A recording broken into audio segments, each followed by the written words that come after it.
It's time for another edition of MLB This Week. Hunter goes full Monty, sort of. A couple of phenoms make their debut for different teams. And Sir Richard Branson's pitch, all on this edition of MLB This Week.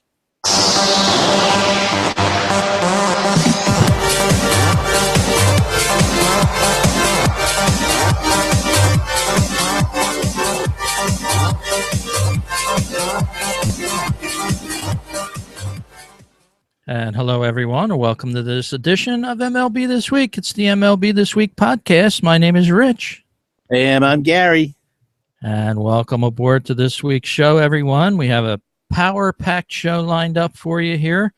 And, of course, if you want to check us out on our website, when we do the show live, we do a video hangout, which is kind of a new thing. If you're not into technical things, Google Hangout, all about talking baseball here live when we do the show. We generally tape the shows on Sunday nights at 7 p.m. Eastern time. So if you want to check out the show live, maybe you're a listener of the podcast, the audio show, maybe you should think about stopping by and paying us a visit live here on the video show, Gary. And we have a lot of great things to talk about this week's show. Lots of good stories, Rich, and as we get deeper into summer, there's lots of baseball going on, lots of crazy pennant races, too, as well. And is this parity that we're seeing in baseball now? Because a lot of teams all bunched up, and really a lot of teams around the 500 mark. There are a couple that are higher than that, but really a lot congregating around that 500 mark this season. Yeah, it seems like a struggle for a lot of teams in certain ways. But as you said, Gary, all the other teams are struggling too. So, yeah, it's kind of making it fun. We don't have the runaways that we've had in the past around this time. Certainly a month from now, we'll be talking more about pennant races as we get into the All-Star break. But, Gary, our first update, and you have the Blue Yeti mic tonight. So that's yet another reason to check out the video podcast. Very nice sounding mic there. Thank you. Thank you. You have an update on a fan that got hit by a bat last week. We had a story about her and what a terrible time she went through. Well, yes, Rich. Her name is out now. Tonya Carpenter, 44 years old. And if you remember, she was hit by a bat and badly injured by Brett Lowry's broken bat on June 5th at Fenway Park. But she has taken another positive step, according to Alec Shirky of MLB.com. A hospital spokeswoman said that Carpenter was discharged from Beth Israel Deaconess Medical Center on this past Friday and will now continue her recovery in a rehabilitation facility. And, Rich, of course, that's good news because, you know, they said it could be at one point they thought it was a life-threatening injury. So the fact that she is recovering and going to a rehabilitation facility, they didn't say whether or not there's any brain damage or anything like that, but just the fact that she's making a recovery and out of the hospital is certainly good news. Yeah, and in a related story, of course, Brett Lowry felt so bad about that fan getting hit by the broken bat. Of course, he had no control over it, but he did send a nice set of flowers to the hospital, and along with a note that said, "Sending my thoughts and prayers, Brett Lowry." Of course, he was very sorry that happened. And yeah, as you said, Gary, the pictures that came out of that from the field as she was getting carted off the field did have you very concerned about her condition. Yeah, certainly. And the big hush went over Fenway Park when they were rolling her out. Just a shame. And of course, it brings up the argument again about whether or not there should be mesh, all around some kind of nets to catch the balls like they do behind home plate, increasing the length of that down the third baseline at least past the dugouts a little bit. So that'll be something I guess they'll take up this winter and see what the decision is by MLB. Yeah, if anything, I think maybe they could stretch it along the dugout lines in some of the ballparks, but all the dugouts aren't always even. In some of these ballparks, there's big gaps in between. I think City Field has a big gap between the areas where the fences are stopped currently and then where the dugouts start. So it'll be probably more difficult to do it properly like that in some stadiums. But yeah, I did see a few foreign stadiums they had on the news in the past week in reference to this. And yeah, the netting is it's not very aesthetic, let's just say, for the fans.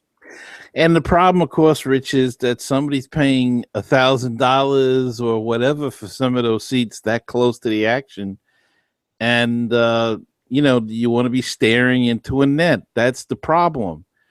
The Right. technology on the netting has gotten so that it's. I guess you would say after a while you real don't even realize it's there, but still,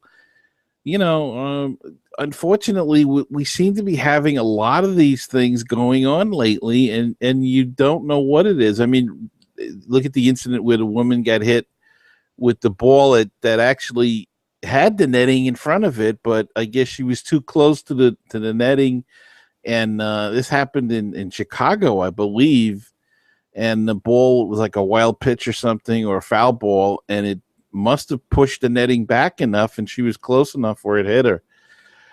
I don't know what the answer is. It's are they going to put up plexiglass like a hockey arena? I mean, then you'll have fans banging on the glass like they do in the hockey game. So I don't know what the answer is, to be honest, but I'm sure they'll run some netting down further down, like you say.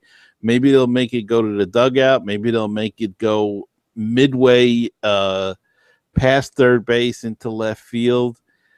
I don't know, and it could be an expensive proposition for some stadiums. Yeah, and just as you said, a lot of the higher price tickets are always close down in the front, and a lot of people would be disappointed if they don't have the good sight lines that they currently do. So we'll have to see. Accidents like these happen very few and far between, thank goodness, in baseball. I saw a game a couple of weeks ago where a guy made a one-handed grab of a bat and, saved somebody from getting hit probably.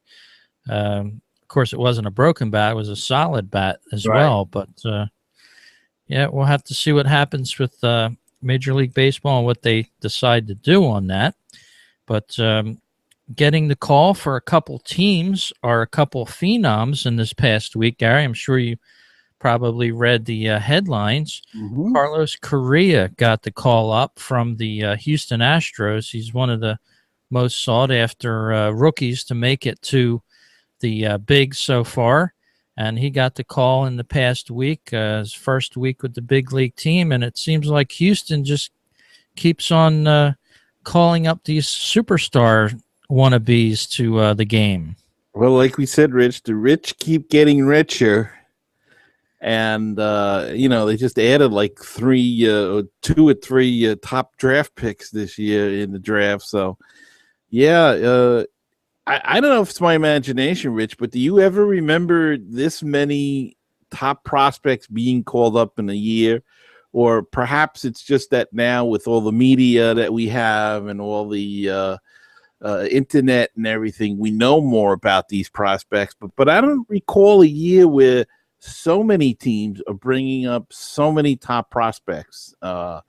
Case in point, as you said, Houston and Minnesota now brought up their top prospect, and of course the Cubs. And there's all this clatter. The Mets should bring up Steven Matz, one of their top prospects, and they've already brought up Syndergaard, Noah Syndergaard, who's another top prospect. It just seems it's very interesting to me, and it seems like there is just an enormous amount of young talent coming up, and maybe this is just the normal evolution of things in the game turning over to the youth.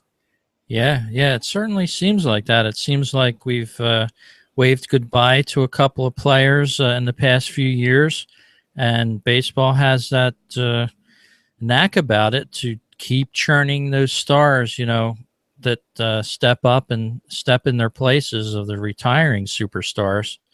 Of course, Chris Bryant was the first after Mike Trout and a couple others uh, last year and a couple years before that. But as you said, yeah, Byron Buxton is being called up by the Minnesota Twins. It was his first game today. Caught a couple flights to get to the stadium. I don't think they really expected him till Monday with the team, but he actually got in on today's game. He was 0 for 4 for them. And yeah, it's great to hear these new names. It attracts more fans to the game, certainly younger fans, people that follow some of the players that are coming up, and, certainly the younger players that they may have a connection with. So, yeah, I think it's great for the game that it's just a never ending sort of a merry-go-round with the players. As they get older, they fall off that merry-go-round. There's always somebody there to jump on. Yeah. And it just seems like there is a lot more talented young players than there were, I'd say, 10 or 20 years ago. I remember when there was a dearth of good pitching, and everybody said it was because of expansion. And now every team's got 1, 2, 3 guys that can throw over 95 miles an hour on their team. So it's great. They're concerned that kids aren't playing baseball anymore, but yet we keep coming up with these young, talented guys, and it's not all from foreign markets. It's local kids for the most part. And it's just great to see all of this young talent come up. Yeah, and as you said, yeah, when one player gets drafted from a certain area, like Mike Trout, I had mentioned many times on this show. Of course, some people know that he was drafted right out of high school here in South Jersey, where I'm from. This past draft, there was 5 or 6 local players that were drafted by major league teams. So I think it sort of opened Major League Baseball's eyes to, hey, where's the next Mike Trout coming out of, they get a second look at some of these areas that may have been neglected in the past and looked over. And, years ago, I can remember when I played 100 years ago, you'd see scouts at some of these games in the summertime in Connie Mack baseball and stuff. Not that they weren't there looking at me, believe me. But I did play against some guys that were drafted quite high. I played against 2 first round picks in my course. Of course, they made me look silly, but that's neither here nor there.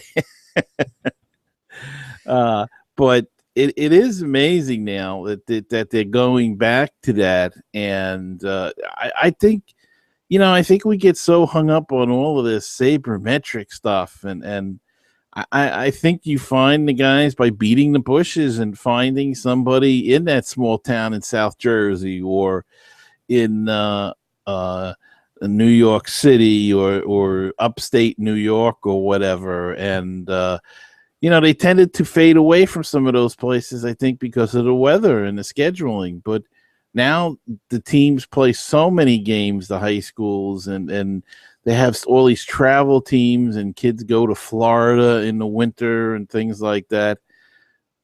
It's all changing, and hopefully for the better. That's for sure. It's always good to see baseball flourish, especially right here, as you said, in our own country. Get some draft picks from the inner cities. The players are there. They just have some raw talent that needs to be developed. That's certainly true, and they did get some good minority players that were drafted this year, some African American players, and it made MLB a little bit happier because that was part of their initiative to try to get into the inner city and to get more African Americans back into the game of baseball. That sounds great. Well, we want to Thank everybody for listening to MLB This Week show. It's an independent talk show. We're not sponsored by any baseball team or Major League Baseball. You can follow us on Twitter. Just follow us at MLB This Week, all one word. You can subscribe to us on YouTube on our channel. Of course, it's called MLB This Week, all one word. And you can also follow us on Google+. Just circle us as a friend. Of course, as I stated on this show, we do a Google Hangout, which is part of the video version of this podcast. And you can get updates when we're doing the show. If you want to check us out live when we're taping the show here, we do it just as you're listening to us. We don't cut anywhere. We do it straight on through. So, again, on Sunday nights, usually at 7 p.m. Eastern time. So if you want to check us out, just follow us on Google+. You can also find the show on iTunes and Stitcher Radio. And you can also check out our website at MLBThisWeek.com and our show page at Podomatic.com. And you can also find the show at BaseballTalkRadio.com. And there's all kinds of fine baseball talk shows on that station. There's tons of them. Dodgers, Giants, Mets, even Canadian baseball, Phillies, Brewers, Japanese baseball, just everything on that network. So go check it out, baseballtalkradio.com or baseballpodcast.net, and that's the home of great baseball talk shows.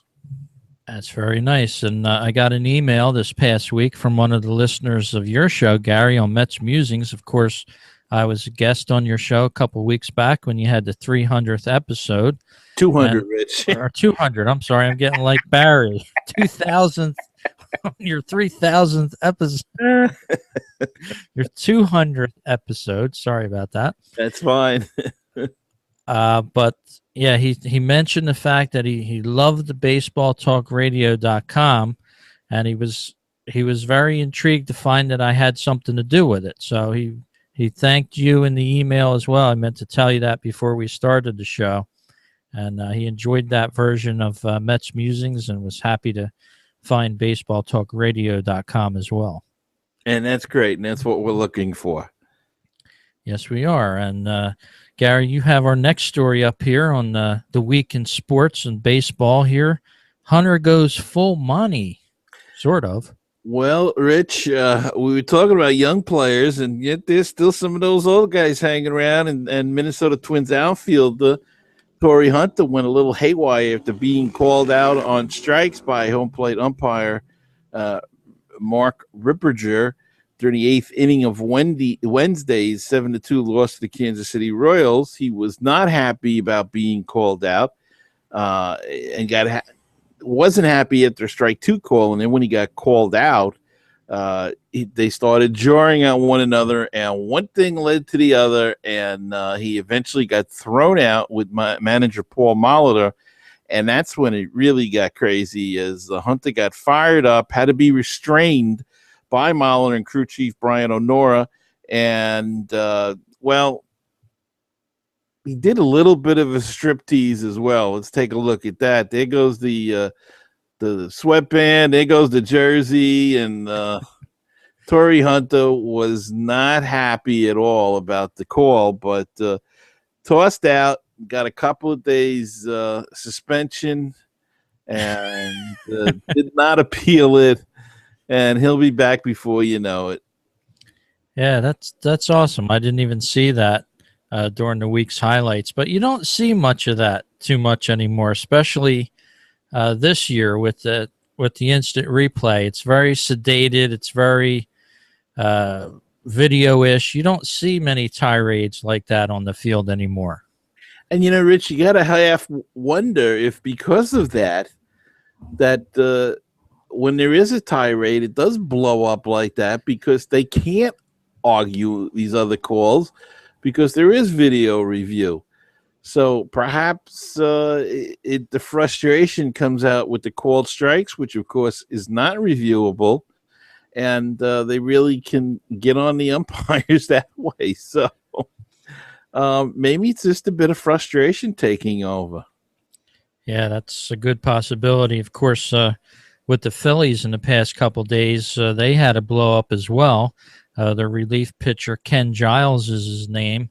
He's studying to be a closer with the team, but a couple of games ago, the pitching coach came out and wanted him to walk somebody, and he didn't agree with that call. And man, they had a jaw session, jaw to jaw, that ended up even continuing in the dugout.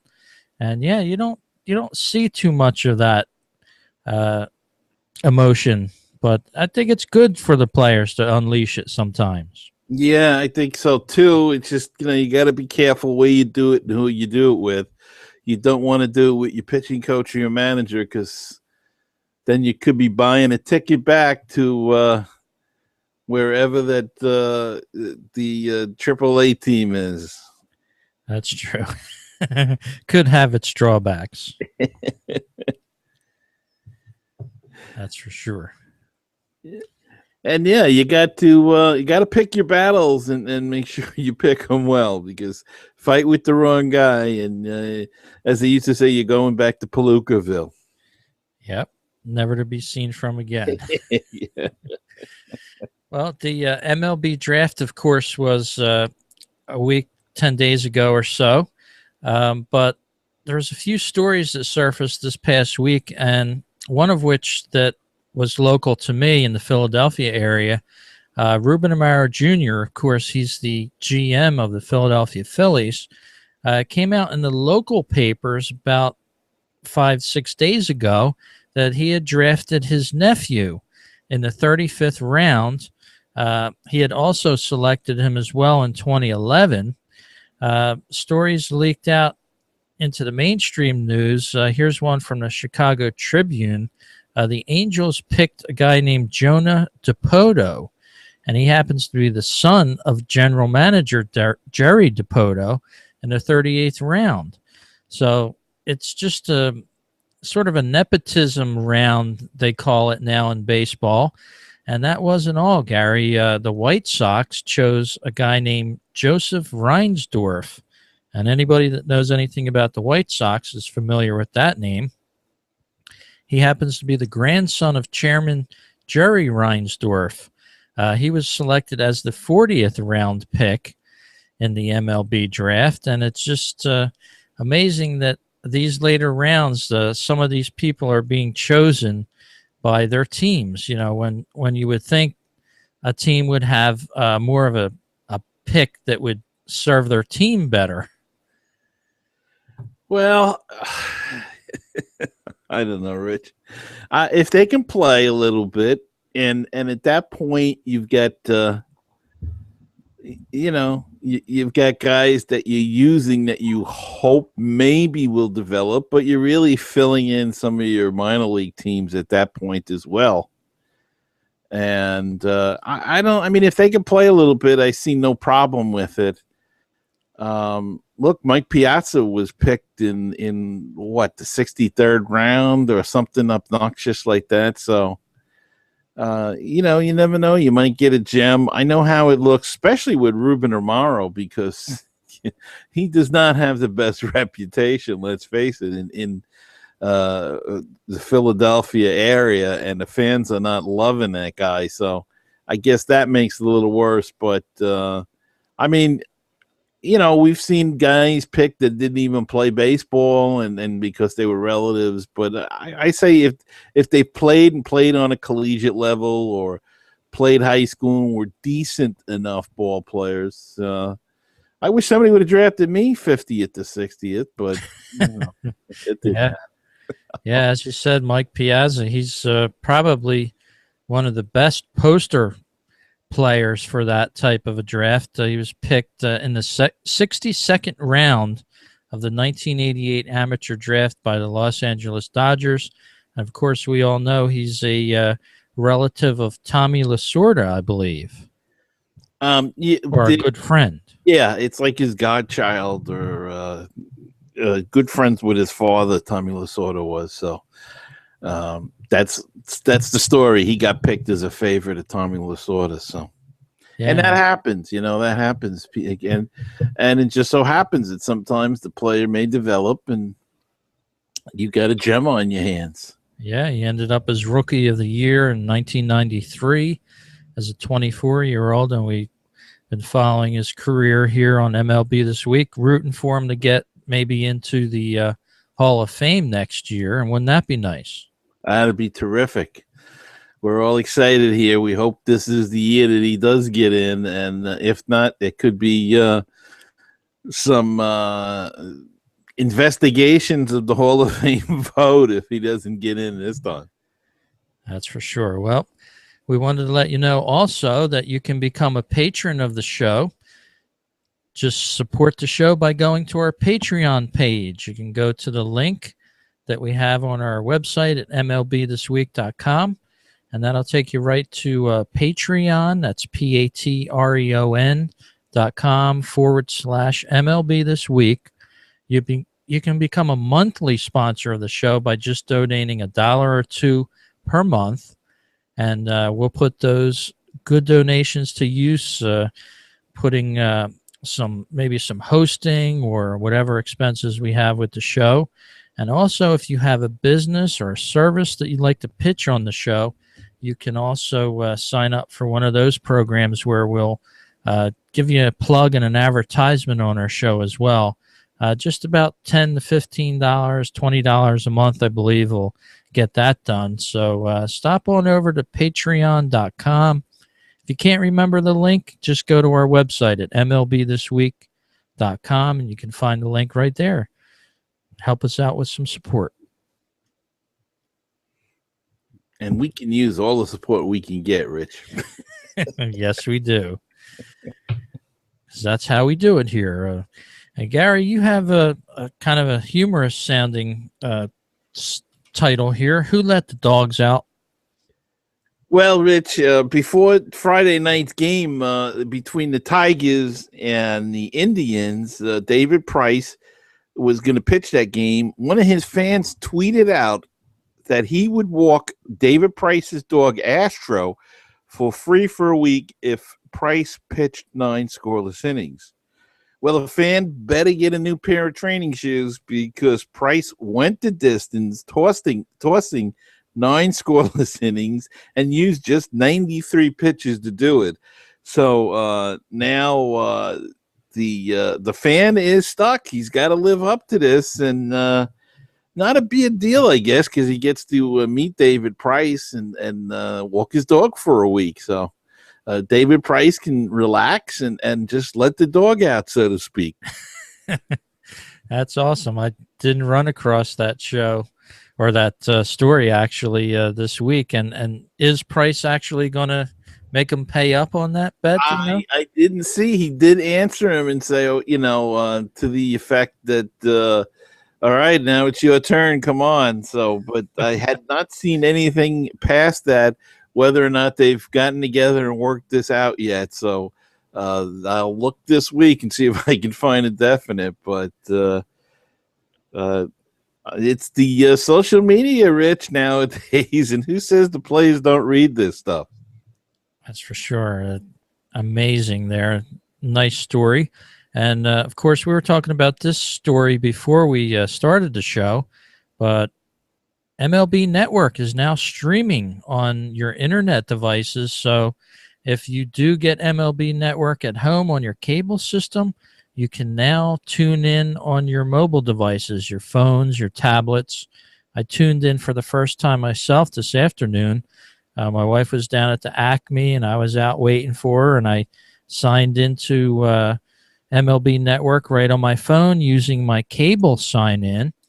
And I was sitting there watching the Nationals play. It was just a great opportunity to watch baseball on the road. They should have done this a long time ago, Gary. And Rich, you're right. They should have. And they're one of the first of the major sports to actually stream their network online. And they have been pretty aggressive with this network and are ahead of the other sports in relationship to this sort of thing. And there are certain blackout things. If they are broadcasting a game and it's a local game in your area, you will not get it. I don't know what you will get, but you will not get the game. But if you're at work at lunchtime and you want to watch High Heat or whatever's on at 12 o'clock on MLB Network, now you can see it on your net on your cell phone, as you said, Rich, your tablet or your laptop, or anybody that it's. I believe it's on the At Bat app. Yeah, If I'm correct. Yeah, that's how I got mine. You sign in through your At Bat app, which is free. If you have the MLB package that you sign up online for, you also get the At Bat for free. Mm-hmm. But this year I just signed up for the At Bat because I like the radio calls of the game. But now you got the side edition of the network, being able to watch whatever's broadcasting on the network, MLB networks, which is really awesome in my opinion.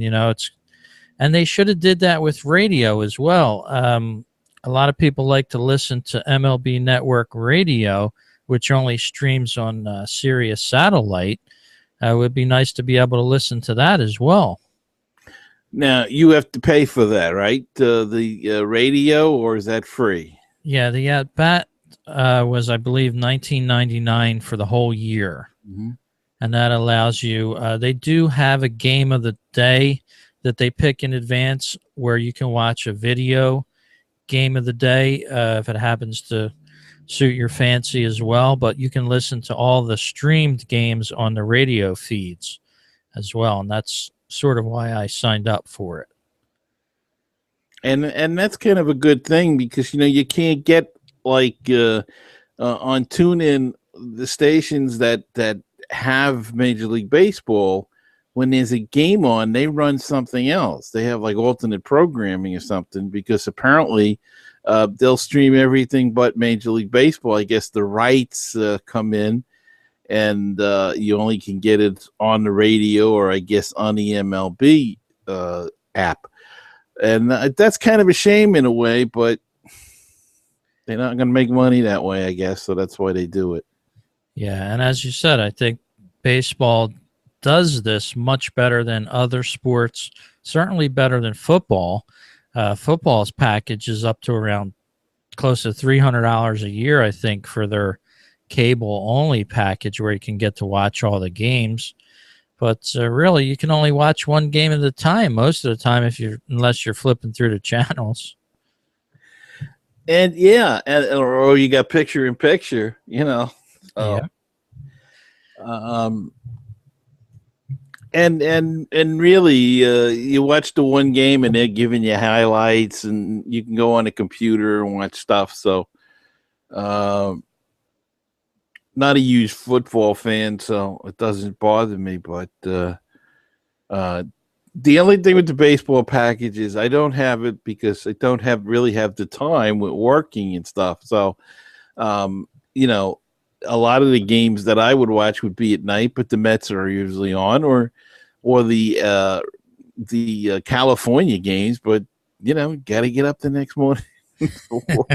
So, yes, you it'd do. be great. If I retire, I think I'll get it. So then I can keep up with everything. But it's a great package, and this is a great idea, like you said, showing it on the through the app. Yep. And so far, Comcast, which is one of the nation's biggest cable carriers, are not one of the choices. So far, they are the only real big carrier that is not offering this so far, but there's about 10 or 12 big cable providers that do. So check it out if you have the At Bat app. You want to tune in on the road or wherever you happen to be with your phone or your tablet. And Gary, you have a great story here. A guy obviously not worried too much about time or money, Mr. Sir Richard Branson and his pitch. Well, Sir Richard Branson threw out the first pitch for the Tigers on Friday, and he made his fortune as the founder of Virgin Group, which is comprised of hundreds of companies, but mostly widely known for its presence in the recording, mobile communications, and airline industries. He was in Motor City, ironically, to announce Virgin Atlantic's new flight route from Detroit to London, but managed to find time to get involved in his newest adventure, trying to find a strike zone at Comerica Park. So Sir Richard Branson was there to make an announcement and took time out to go to the Tigers game, threw out the first pitch, and why not? You know, he is a sir. He's a knight. So yeah, he's kind of a wacky guy. I mean, he does a little bit of everything, and I think that's really cool. You know, he's certainly enjoying his billionaire status. Yeah, I follow him on Google Plus as well, and yeah, as you said, he seems to be everywhere. Very smart, into a lot of different areas, trains in England, wireless products in England as well as here in the States. But yeah, once they get rolling like that, hard to stop somebody like that. That's a big entrepreneur. Certainly is, and you know, he's a good humanitarian as well, and looking about putting people into space. So he's doing the whole 9 yards. That guy. Yes, he is. He's living the dream, as they say. And some other people living the dream. We're going to go over some standings right now. The National League will take first this week since we've been going with the American last couple weeks. Over in the NL East, it's the New York Mets holding on to a half-game lead in the NL East, right over top of the Washington Nationals. And Gary, that's been a dogfight back and forth so far. It has been, Rich, and of course, the Mets. If you read the social media here in New York, you think they were in last place and struggling, not playing well. I mean, they're not. They got off to that. They had that 11-game winning streak and have not played well since that ended. But you know, the bottom line is neither has the Washington Nationals, and so the Mets got a half-game lead, hanging in there by a thread, and it's been going back and forth. They were fell into second place. They were half-game behind, won a couple of games. Washington lost, and lo and behold, they were back in it. Blew a heartbreaker yesterday. They had 2 outs in the ninth with a 2-run lead, and the bullpen just couldn't hold it, and that allowed Washington. They won, and they creep back up into a half a game behind, and then both teams won today. But yeah, that looks like nobody's taking off. So Atlanta's in it still. I guess you could say Miami's in it still. Sorry, Rich. I think Philly's out. Yeah, they're 20 games under 500. That's kind of hard to watch. But you know, in a way, you never know. The way this season's going, anything could happen. As we move to the Central, that's the only one that's really kind of leveled, and somebody's pulling away, and that's the St. Louis Cardinals. They're 20 games over 500 and 6 games ahead of the Pittsburgh Pirates and 7 games ahead of those Chicago Cubbies, who, you know, I think you have to be impressed with that. They're making a nice little run. They're in the race, and no matter what happens, at least there's some light at the end of the tunnel in Chicago. Yeah, there is, and there's been a lot of talk locally around the Philadelphia area of the Cubs picking up Jonathan Papelbon. So, yeah, with a little luck and some pickups, the Cubs could be in a driver's seat here all of a sudden. They're making a nice third place as we're heading into middle June here. And who knows, if they picked up Papelbon, maybe they're thinking of a playoff race or maybe a wild card victory. Well, they could use a closer. They also need some starting pitching too. But you know, a team like that doesn't really need. They have their ace. They really need, you know, like a third starter, somebody second, third starter, somebody that's decent, but it's not going to cost you an arm and a leg, and it's pretty solid. And that may be easy to pick up as we get into the trading season. Yeah, currently they have Hector Rendon as their closer. He's got 3 blown saves already this year with a 3-1 record. Who knows? I'd like the Phillies to make a deal for Papelbon, get him moving there. But I think the Phillies would need somebody that can really hit the baseball. Yeah, yeah. Well, it depends if you can get something, something else. Maybe they've got a good pitching prospect or two that's a year or so away. Phillies maybe could use that too, and you just hope that you can use Cole Hamill to get that bat. Yep. Well, I'd like to hang on the Hamels myself. You do need an ace. He pitched a great game today, struck out 12, but the Phillies couldn't score a run for him. He's actually the worst pitcher that has run support in the whole league, if you can believe that. Yeah, I believe it. Even though the Mets probably aren't too far behind with Matt Harvey or Yep. Well, out west, Gary, it's the Dodgers leading the way, 3 games up over the Giants. The Giants are still hanging in there tough. Winners of their, or actually, let's see, in their last 4 games, the Giants have lost, and they're 4-6 in their last 10. So, Giants are hanging in there at 34-30. yeah, they're still in it. Anything can happen. There's still 98 games left, so they can put together a patented run. And boy, they are a good team, Rich. They just left New York and they took 2 out of 3 from the Mets, and they don't knock you out, but boy, they cut you to death with these base hits. They keep the line moving. One guy gets a hit, the next guy gets a hit, just keeps rolling. And of course, they have the good bullpen there, and they had some good starting pitching that they got. But their defense is they're very good defensively, and they just base hit. That kid Panic at second is. Him and Crawford, some double play combination, and they're a very good team. Yeah, they play well as a team, as you said, similar to the Cardinals. That they play more as a team, whereas certain teams have big stars that they rely on. Those teams rely on the whole team as a whole to get through. Exactly right, and as I said, their defense is just very good, and it's tight. And they didn't even have Pence in that series, and just amazing to watch how they play the game as you say, as a team. Yep. So looking at the American League here in the American League East, winners of their last 11 in a row, 10-0 in their last 10 games. Toronto Blue Jays are soaring up the charts, although the Yankees are still in first place. It goes Yankees at 34-28, the Tampa Bay Rays at 35-29, and right behind them now, the resurgent Toronto Blue Jays at 34-30.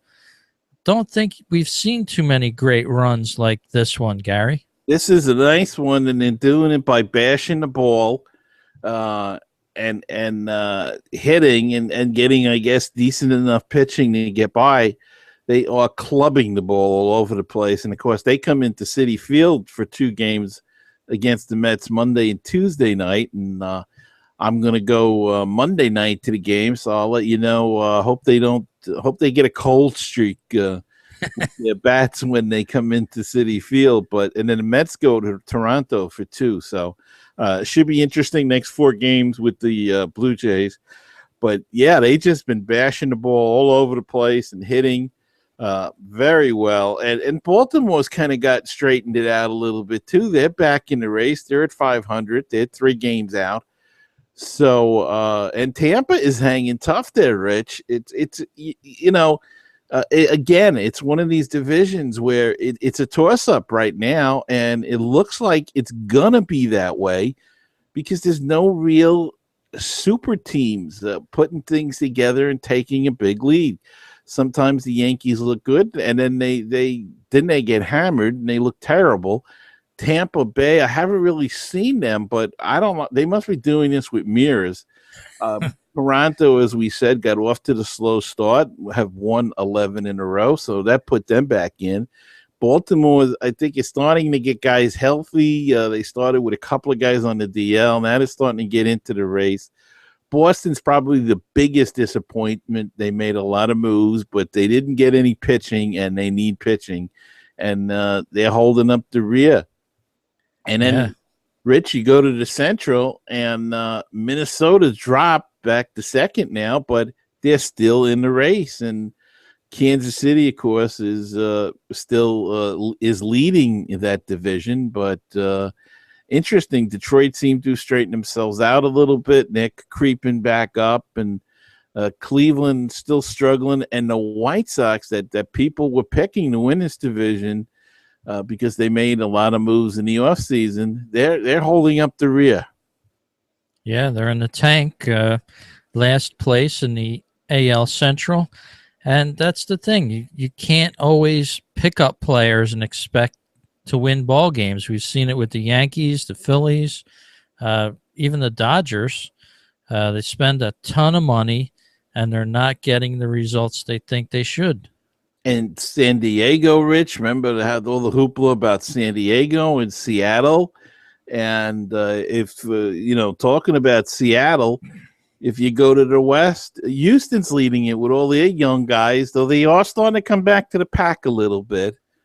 But still a great story there. And Texas, which nobody thought would have a chance this year, they're in second now, only a game and a half behind. Angels starting to make a little bit of noise there. They're 2.5 out. But then you got Seattle and Oakland, who, again, Seattle made some moves, as you said, spent some money, brought in some players, and it's not working. And in Oakland with Billy Beane, who supposedly revolutionized everything with these sabermetrics and Moneyball and everything, he's in dead last. So I don't know what went wrong with the sabermetrics. Maybe he got he needed a new battery in his calculator or something. But not a big fan of the sabermetrics and the Moneyball whole thing. And I think it's kind of really hurting the game. And I think what's going to happen eventually is that there's going to be a turnover and evolution back to the old school baseball, and then maybe it'll be a combination of both that comes in. But Oakland sitting dead last, 10.5 games out now. Yeah, and the Houston Astros 2-8 in their last 10. They've cooled off pretty good. Jose Altuve's been out for a couple games in a row with an injury, and Mark Trumbo was also out this afternoon as well for the Astros. So some of their top name players have suffered minor injuries, so we'll have to keep our eye on them. And as you said, the Texas Rangers, they haven't been really picked to do too well lately, but they've put something together. They're 3 games over 500 and only 2.5 games back. And a big surprise for me out there is the Angels still, Gary. I just can't believe this team is not doing better as a team. Well, Rich, I think it all comes down to pitching, and as it does so often, and their pitching staff is not what it was a couple of years ago. And, they have the offense, they have Trout, but if you're giving up constantly a lot of runs, it's tough to keep that pace up. Yeah, and they're missing something. Let's just say that. Yeah.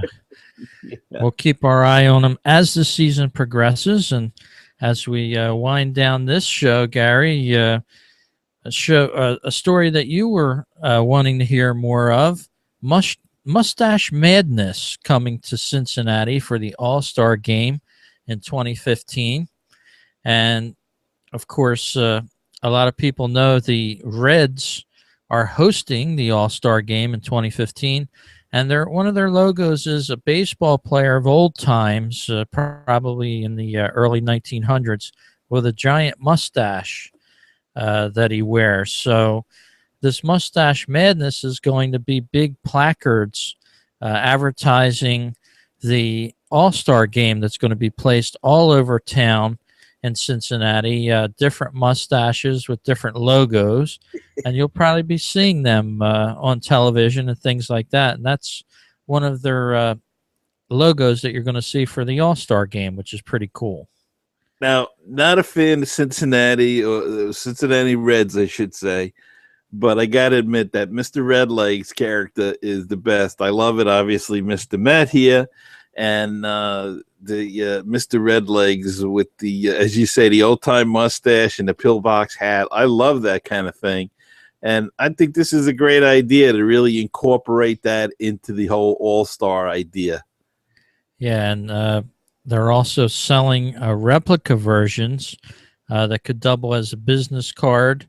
You can buy them online or at Great American Ballpark starting next week if you want to commemorate the Mustache campaign in your home or office. They'll be selling some of these items at the ballpark. So pretty cool. One of them is 8 feet wide and 2.5 feet tall.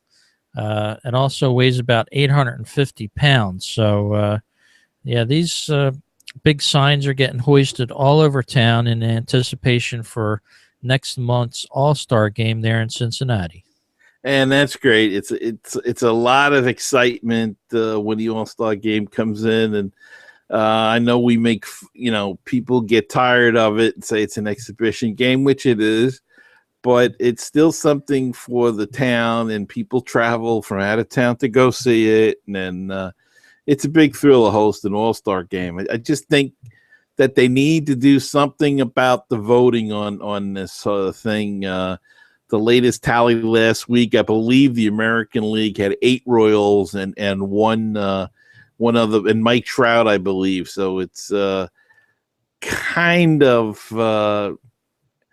I don't know what you want to say, but it's kind of disheartening because I think it'll take a lot of the interest out if you got 8 guys from one team in the starting lineup, and the manager. Well, it'll be the Royals manager, so I guess it doesn't matter. But imagine if you had another team's manager and he started taking guys out after the first inning. There'd be an uproar in Kansas City. They'd be all ticked off.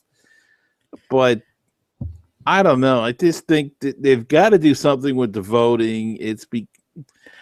Maybe I'd like to see something where they take 50% of or 25% of the fans voting and incorporate it in somehow with the players voting. Years ago, the fans didn't vote. They did initially a long time ago, and then they changed it. And I believe it was the players that voted. And then they went back to the fans voting, but this is kind of an outrage in a way. Yeah, and as you said, the fans voting now, they don't even vote at the ballparks. It's only online now. So years ago, you used to have those brochures passed out during the game, and you made your selections. You dropped them in a bucket for people to tabulate. They don't even do that anymore. So it's probably easier to game for these young computer hackers now to get votes for their team. I'm not so sure they can be sure that the votes are being tallied properly even. Well, you can get 35 votes per email address.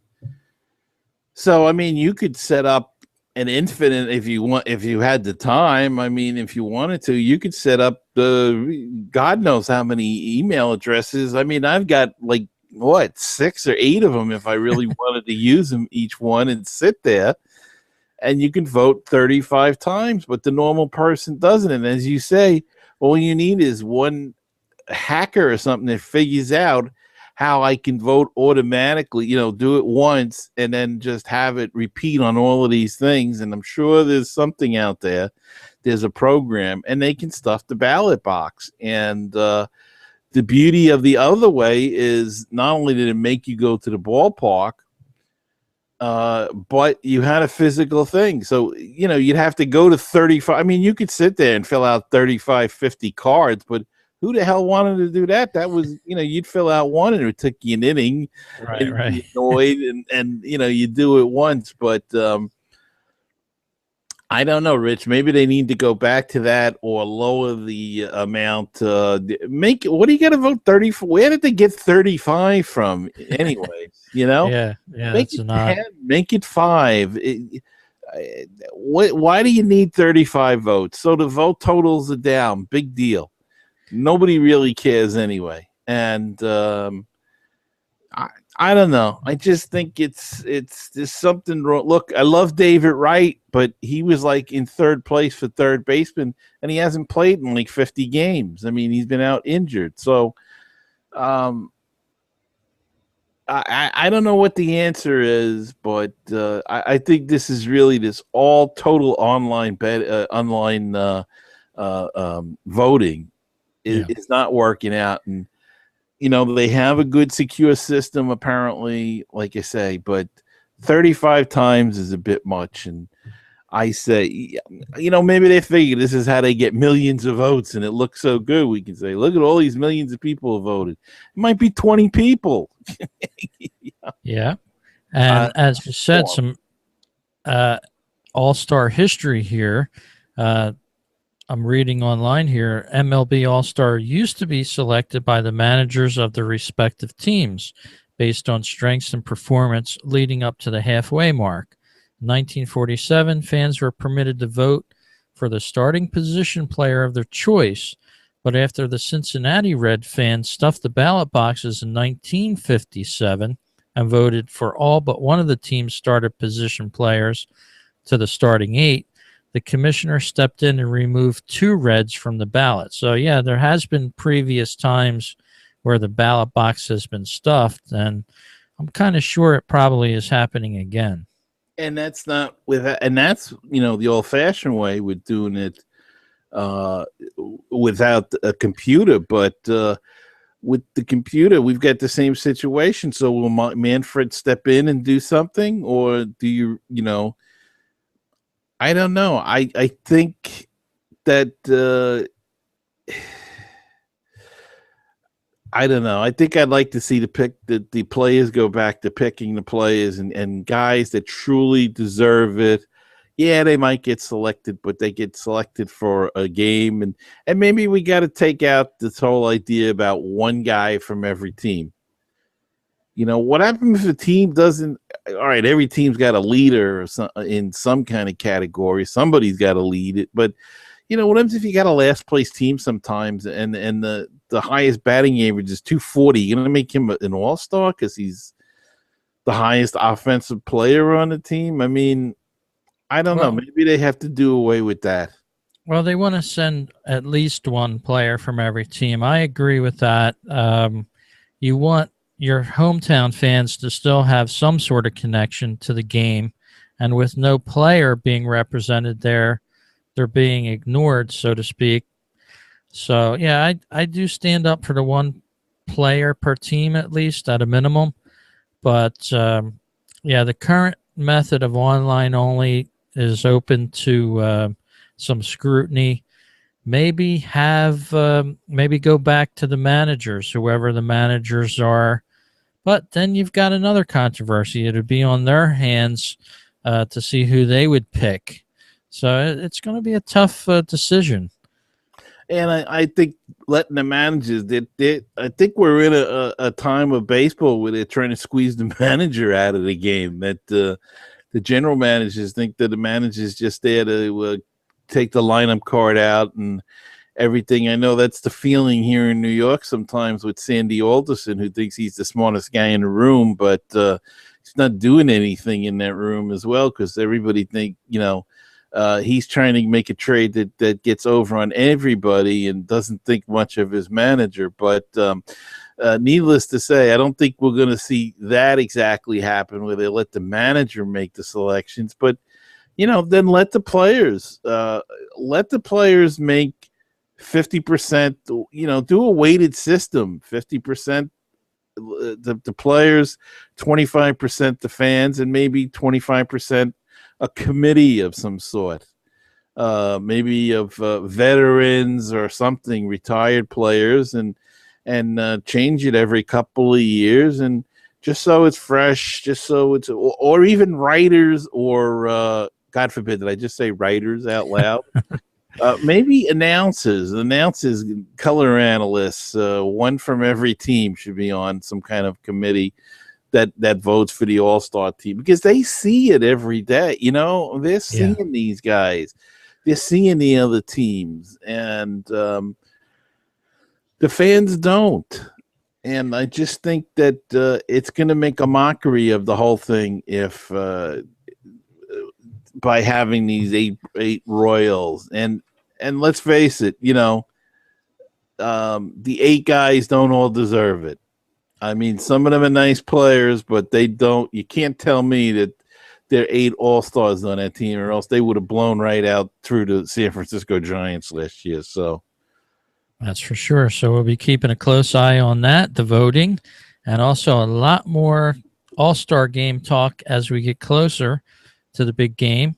Only about a month away now, so a couple more shows to talk all about All-Stars, and I'm sure we'll have a lot more to talk about with that, Gary. yeah, I'm certainly sure we will, Rich.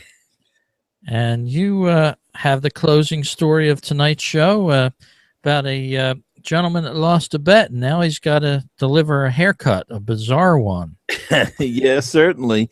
And Brett Eibner plays in the Royals organization, but before that, Rich, he attended the University of Arkansas. His friend and fellow Royals minor leaguer Buddy Bauman went to Missouri State. So when the two teams, their schools, faced each other in the Fayetteville Super Regional for the NCAA College World Series, they put a bet on it. And as you can imagine, they take their game seriously.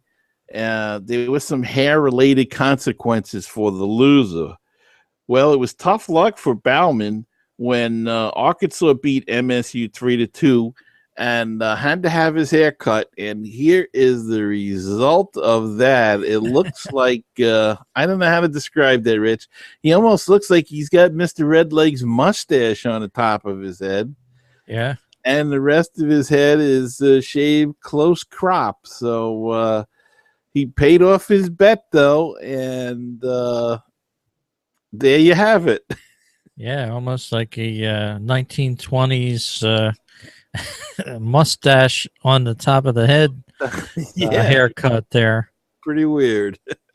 So you'll have to tune into the video version to see that, unless you Google it somewhere on the internet. An awesome story there about a Royals farmhand that lost that bet. But that's the great thing about baseball, Gary. You get stories like that. Well, let's hope Rob Manfred didn't hear about that, though, with the betting going on, because he doesn't like the betting in baseball. But it's fine to have DraftKings and FanDuel. There you go. Bet up, spend all your money in the name of fantasy baseball. That's certainly true, Rich. Well, thanks for joining us on this edition of MLB This Week. It's the MLB This Week show, independent baseball talk for you. And send us an email. We'd like to hear from you once in a while. Talk at MLB This Week is our email address. Like to send us a letter about what you like about the show, or if you're a listener, you've been listening to us for a few shows, we'd love to hear from you. Yeah, and Rich, we'll be back again next week with another edition of MLB This Week. So I hope everybody will tune in again and keep those emails coming. And don't forget Patreon, patreon.com/MLB This Week. And we really could use your support. All right. Well, thank you very much for listening again. We'll talk to you next week. It'll be Father's Day on MLB This Week.